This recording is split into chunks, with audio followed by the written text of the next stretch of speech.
Hey guys, welcome to another ranking video. Today I'm going to be doing Spider-Man villains that appear in films because they're kind of hard to rank all the comic ones. But the films I feel like I have a better grasp on since I've seen all of them. Okay, so a couple of rules. I'm only going to do main villains, but if some films have more than like one main villain, not more than one main, like more than one, like at least notable villains from the comic. If they're like a notable character, then yeah, I'll put them there. But like any character, like the burglar who shot Uncle Ben, I'm not putting that on here. I'm also not gonna be putting Kingpin on the list because he hasn't. He doesn't. Even though he's a Spider-Man villain in the comics, but he has never fought. None of the versions of Kingpin have ever fought Spider-Man. So there you go. Or also no other Spider-Man villains that appear in other, like basically any other Spider-Man villains that appear in other Marvel movies that he haven't fought Spider. You know what I mean? So none of those guys. But we got a lot of villains. So yeah, let's take a look at them. At the bottom of the list, I have the Lizard from Amazing Spider-Man 1. I always wanted to do a video on Amazing Spider-Man, but it was just like I feel like I've had too much to say about it. I really hate that movie a lot. It's one of the things, my least favorite movie of all time, just because how much they don't get Spider-Man. You know, the Lizard here is pretty much a prime example. I mean, I just look at this image. I mean, it's not an actual clip from the movie, but this is what he looks like in the movies. It's fucking terrible. I wouldn't even know if this was a lizard, and if you had to tell me because what he looks, basically, his character has a really cool, unique design. In the comics here, he looks like a fucking generic CGI monster. Fucking garbage. I hate how he looks. His fucking dumbass face, his stupid fucking plan, how forgettable he is. The only thing I remember is how terrible he looks. He is such a terrible villain, and he does the blue sky baby. He wants everyone to be lizards. And but instead of that interesting like counterpart between him and Dr. Connors, they are both the same fucking character. They both have the same intentions. Like what? They aren't doing anything. Instead we get the same rehashed Spider-Man story, except done 10 times worse. Little charm and bad casting. Fucking hate Amazing Spider-Man 1. And Lizard sets up this shitty cherry on top of the shit sundae. Yeah, there's half of these villains I think are bad, half of them I think are good. So that just before warning. Let's get into the next. Don't you know I'm Electro? I don't have to say anything about this villain. You know how bad he is, right? I don't think it's a surprise that I put Electro bad down here. He's laughably bad, but He's nothing. He doesn't really piss me off like Lizard does, because Lizard's like I don't know what the fuck they're doing. Electro's like a kind of weird character to adapt, because he doesn't really have much of a storylines to go off of. He's just known. Here, I don't know what the fuck they were doing. I don't know what version of Electro this is. But apparently, it's the retarded Electro, where basically the casting was kind of weird for this character. The design just looks off. The powers are weird. The personality is fucking what the fuck. His motivation makes zero sense. It's really retarded. It's probably the dumbest thing I've ever heard in my life. Spider-Man forgot his birthday or something. It was something like that. Base Spider-Man's gonna hate me. Yeah, Electro sucked ass. Next guy. Next I have the Amazing Spider-Man 2's Green Goblin. I don't have anything to say about this. Just look at him. He looks terrible. He's another laughable villain. His motivation is terrible. He has this dumb disease that wouldn't really affect him, but because his father died at an old age, which by the way, I don't know about you, but just having Norman Osborn die from like a disease, like a throwaway character, is kind of as a Spider-Man fan, that pretty much really fucking annoyed me. But nothing about this character I don't get. I don't know what the fuck their point was. All they want, really, the only reason they wanted this character is so they could have the Gwen Stacy staff, which, by the way, I think was done terribly in the movie. I laughed, actually, when it happened. It wasn't sad. It was done way bad. You have to have, if you're going to do that death, you gotta have a Green Goblin at least developed. And here he's not even the main villain, and then he's just like a throw-on character, and his relationship with Peters is pretty much shit. Everything about him is just dumb. The fact that the guy injects him in the gun arm is even dumber. If he gets in the suit that heals him, what the fuck was that? He just knows how to do all this shit. Like, what the fuck? It seems like they're like they rev this up in the hole. I'm like, just give him all this shit. He's the Green Goblin, right? Yeah, right. Once again, if I look at this picture, I have no idea what the fuck I'm looking at. Like, what the fuck is this? I would guess the Jackal over Green Goblin. Right? That gets to the next villain. I think you know what kind of pattern I'm going off of. Yeah, I know. I said I wasn't gonna listen to minor villains. Then why the hell is Rhino here? Well, everyone knows the Rhino. He's in the poster and shit. The reason this is the last big Spider-Man villain, I rated them all low because I don't like any really villain there. This is the only one I think is the least because he's least in the film. And I guess maybe if they did, maybe he could have been good. I don't know. Probably not. Oh, you got Paul Giamatti overacting for this role, but even his overacting makes more sense for the character than the other actors overacting. This suit, I hated it. Like, why is the Rhino in a mech suit? Whatever. Whatever. At least actually, I can tell. Like, okay, that's a robot Rhino. All the other, like, characters like Lizard and Green Goblin, I could not fucking tell what the characters they were. Like, if I didn't have to guess a Spider-Man, if I didn't know I was looking at a Spider-Man character, then I probably would have guessed their characters. But for Lizard at least, but like, if I didn't know I was looking at a Spider-Man character, I wouldn't guess. I'm digressing. Anyway, the Rhino was okay. The battle at the end was fucking bullshit, and the fact that the whole ending scene was ridiculous and retarded, and fucking hated it. And the fucking tease at the end was really bad. I didn't even know this. Maybe I won't be surprised if they made the Spider-Man 3. That what would happen is that the Rhino would got defeated immediately, and then he's gone, and they have some other like villain they ruin. Yeah, so that's the Rhino here. Let's get on to the next villain. Well, I don't hate this character as a villain. He's in the middle because I don't really. He was a villain for a short time, but then he became like he partnered off with Spider-Man. So I don't know. But if he was a full-out villain, he would probably would have been higher. Because I did actually like James Franco's performance as Harry Osborn a lot, and their actual character relationship between the two was actually very interesting storyline, and actually was done pretty well throughout the 3 films. You know, of course, James Franco's timing was so. Yeah, but yeah, I think their fight actually when they're not the first fight, like the second fight they have is actually pretty good. But spoiler, I actually like Spider-Man 3 a lot. So there you go. That's this character. So we should finally get into the good villains. So there you see. At least you have something to look forward to. Next on my list is Venom. Spider-Man 3. When I was younger, this was one of my favorites, but now it's not a very good adaptation. However, I think it's a lot better than people say they say it's bad, but I mean, I wish there could have been done. It could have been done better, but it's like it's. I mean, I have a feeling this is probably gonna be better than the Tom Hardy Venom movie, which, by the way, terrible casting. The whole Sony thing looks so stupid. I do not like that. I don't like the sound of that movie at all. But I digress. I actually kind of liked Venom. He was cool. He actually looked like his comic character. I hate the peel mask off. I didn't really hate the casting. But yeah, I don't got much to say. Venom, if it was in the film more, I could have said more, but not really. Hope we get actually accurate, like a good Venom in the future.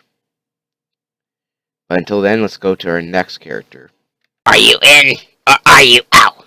It's you, Zot Gobby. Out of your mind. Wrong answer. Green Goblin is a villain I feel very mixed about. As a kid, he was scary to me, actually, like really scary. But now that I'm older, this guy's fucking laughable. I feel he was so close to being good, but there's like, it's just off. I feel like that's because of the overacting. Willem Dafoe overacts quite a bit with his mirror scenes and talking to the mask, and then like making his Norman Osborn look more sympathetic when he really isn't a sympathetic character. The Green Goblin's insane, but like his version, like when all of a sudden when he's talking to the mask, he all of a sudden becomes like a pussy. Like what the? That's not the character you established. The costume is. It could work, but my problems I do have is I can see his mouth sometimes. It looks fucking ridiculous when he talks. Also, he only looks good when he's gliding. When he's not, it looks pretty fucking ridiculous. Green Goblin's never really seen off his glider that much, even in the comics. But when he's off the glider in the movie, he just looks ridiculous. It just kind of looks goofy. So but things I do like. Well, recently he's up this high. Well, he's definitely memorable. and he doesn't really has actually good conflict with the main protagonist. I do like the ending, or his end with Peter in the graveyard, which I think is a really good fight. Other than the fact when he says "oh" before he gets stabbed, which I really, if they cut that out, then that scene would be perfect. Why was that necessary to add? And this, of course, sets up later. Of course, they bring him back in mirror shots. Avenge me! What, you call the Avengers Green Goblin? Bow, bow. Other than that, he's definitely memorable and entertaining. I can't say I hated him, but a lot of people think he's like good. Some people think he's like a great Spider-Man villain. He's not the best. We'll get to those next on the. Next, I have the Sandman. What? Spider-Man 3 is a garbage film. Shut the fuck up. Okay, Sandman is actually a really well done villain. He's basically like, just the look is pretty great. Like, they actually got the look from the comics, and they also got some of his backstory. Like, so I have the only comics I read of Spider-Man are actually the very originals, and some of the villains there are very one-dimensional, including the Sandman. Of course, Sandman has a more bigger arc, and he actually adapted his story well.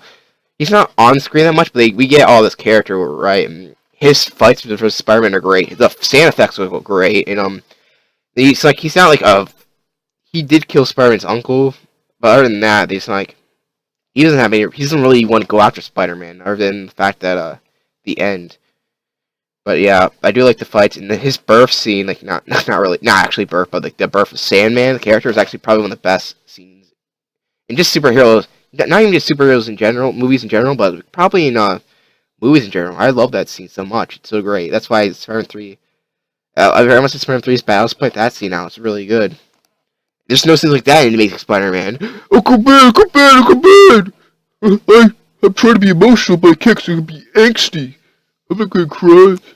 Oh, I hate Amazing Spider-Man. Sandman is a pretty good villain. I don't know much to say about him. It's like straight off panel on the screen. We got I think 2 villains left, if I'm mistaken, but we could be wrong. Let's get on to the next villain. Now, this is where I might have some debate. So I have Dr. Octopus, number 2. Some people will probably put this at number 1. I can see why, but my opinion is that I think he's number 2. But though, if people say Dr. Octopus is number 1, then I would like, okay, that makes sense. Basically, I feel like you can put those my top 2 in any order, because Dr. Octopus, I don't know. I forgot what the actor's name was. I feel bad, but he does a great job adapting this character from probably one of the most interesting Spider-Man villains, other than the fact that he was Spider-Man, which is really dumb. But he's a really good Spider-Man villain. Of course, he's iconic as hell. The arms are always really cool. I like how they look in the movies. His performance is great. Of course, his motivation makes sense. He's a real flesh out villain. His relationship with Peter Parker is also great, which is a very important thing. The villain has to have a good relationship with the main for Spider-Man in order for them to be really good. Which is a problem that the Lizard shouldn't even have. He has like a relationship right there, and they just like they don't have any relationship at all. Like, what the fuck? How are you supposed to make a good Spider-Man? If you notice, the best Spider-Man villains are the ones that have the close relationship with Peter Parker, and that's what makes him so good. But nope, not Amazing Spider-Man. Sorry, I have to rant about that movie. I really need to do a video on Amazing Spider-Man, how much I fucking hate that film. But Dr. Octopus, he worked. Everything about him was top notch. I think it was a bit goofy when he talked to his arms, but whatever. That's the only thing I really have a problem with when he talks to his arms. Rather than that, great villain. And that brings us, well, yeah, we were wondering what's the next villain. We went for all the Amazing Spider-Man villains and all the Raimi film Spider-Man villains. Who's left? Yeah, my top favorite Spider-Man villains in the movies. It's got to be the Vulture in Spider-Man Homecoming. I haven't listed the other Spider-Man Homecoming villains, because the Shocker and Tinkerer are notable like Spider-Man villains, but they're not. They're like more like side goon characters to the Vulture. I mean, I guess, but like in the other films, the villains work together, or not really like a goon like. They're not. There's nothing noteworthy about them in order to put them on the list. In my honest opinion, I just in order. They probably will be like lower than the Harry. They'd be lower than the Harry Osborn New Goblin. That's where they would rank. Both of them. But the Vulture is basically all I need. Vulture, there's lots of stuff I can say about it, but all I need to say is Michael Keaton, and that's pretty much it. You get that's the actor. He's such a great actor, but that's the Vulture. The Vulture, I don't know if there's like other comics that actually do stuff with him, but from the all I know about Vulture is that in the comics he's a very one-dimensional villain that doesn't really have much going for him. Other than the fact that it's interesting how Spider-Man defeats him. He was an old man with a bald head and a weird nose. That's that's what I can tell you about the Vulture. And he also died. They switched out the Vultures, and then the old Vulture came back one time. That was weird. But other than that, the full version is great. Of course, he has once again a relationship with Peter Parker. It's not as strong as maybe the others, but it does work. There's actually a twist with the villain, which you haven't seen the film, which you probably have already if you're watching this video. Is that he turned out to be Liz's dad, which is actually a really good twist because Spider-Man fans wouldn't know that, and it doesn't make it's not a bad twist actually. It's really entertaining when he's also threatening without any like weapon armor on his wings. When he has the gun, it was great.